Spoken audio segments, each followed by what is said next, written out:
देखिए साहब, कल रात में जो है करीम नगर में एक हिंदू एकता यात्रा के नाम से एक पब्लिक मीटिंग हुई और उसमें जो है तेलंगाना बीजेपी के सदर बंडी संजय, जो ख़ुद करीम नगर के मेंबर ऑफ पार्लियामेंट हैं, उन्होंने मुख्तलि अपनी स्पीच में कई बातें की हैं, जिसमें इश्तियाल अंगेज़ जो कम्युनल हेट्रेडनेस में अंडर में आते हैं। उन्होंने कहा कि हम जो है तेलंगाना, अगर बीजेपी तेलंगाना में बीजेपी की सरकार आएंगी तो हम राम राज्य लाएंगे। और एक बात उन्होंने ये बोले कि 48,000 मसाजिद हिंदुस्तान में ऐसे हैं जो मंदिरों को तोड़कर बनाए और उसकी खुदवाई करे तो उसमें से कहीं ना कहीं शिवलिंग निकलता। और ख़ुद ये बोले कि तेलंगाना में कई ऐसे मसाजिद है जो मंदिर को तोड़ के बनाए। और उन्होंने अपने बयान में पर्टिकुलरली टारगेट करते हुए असदुद्दीन ओवैसी से चैलेंज करते हुए ये कहा कि अगर तुम राज़ी है क्या बोल के। और एक बात बोले कि मैं उर्दू को ख़त्म कर डालूँगा। फिर दूसरी बात बोले कि मैं रिज़र्वेशन को बर्खास्त कर डालूँगा, तेलंगाना आया तो मदरसों को बंद कर डालूँगा। तो बंडी संजय का मामला ऐसा है कि हिर्रा गड्ढे वाले भी अगर बास जो दिमागी तवाज़ुन जिसका ख़राब हो जाता तो कुछ पेशेंटों को रिजेक्ट कर देते। उसमें से वन ऑफ द पेशेंट है इनू, जिसको हिरागड्ढा हॉस्पिटल वाले भी इनको रिजेक्ट कर दिए। जब से इन्हों बीजेपी के सदर बन गए, वो नए फ़कीर को भीख की जल्दी बोलते हैं। तो ये नए फ़कीर भी जो है अपने आप को क्या है कि तेलंगाना का चीफ मिनिस्टर बन जाता हूँ, वहीं बीजेपी पावर में आ जाती। तेलंगाना की गंगा जमनी तहजीब जो है, ये बंडी के टहरा काटना अच्छा बेहतर जानते हैं। जो हमारी गंगा जमनी तहजीब में कहीं भी फ़िरका परस्ती को कोई मौका नहीं है। लेकिन बड़े अफसोस की बात है, 2 पॉइंट्स आप याद रखिए कि पहला मुझे अफसोस ये है कि कई सालों से, जब से तेलंगाना अलग हुआ, राजा सिंह इश्तियाल अंगेज़ बयान दे रहा है, एक भी केस में उसको सज़ा कराने में तेलंगाना सरकार नाकामयाब हो गई।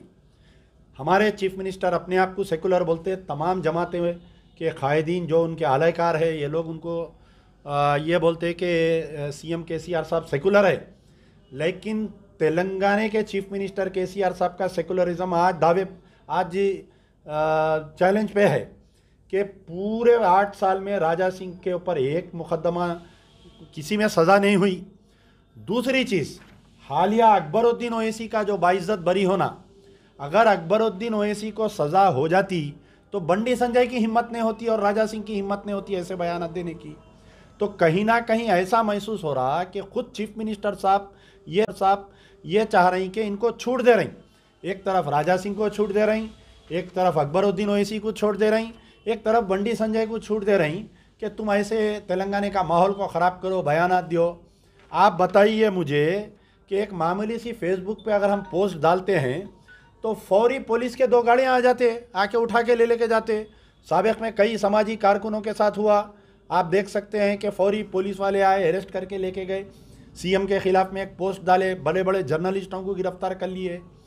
तो बंडी संजय स्पीच दे के उतरते उसको कहीं को गिरफ्तार नहीं करे पुलिस वाले। करीमनगर के कमिश्नर साहब क्या कर रहे थे, करीमनगर की पुलिस क्या कर रही। आज सुबह से मैं इंतज़ार कर रहा हूँ, केटीआर साहब हर मसले पे ट्वीट खेलते। बंडी संजय के ऊपर क्यों आप बयान नहीं दे रहे हैं अपना, क्यों सख्ती का इजहार नहीं कर रहे हैं आप।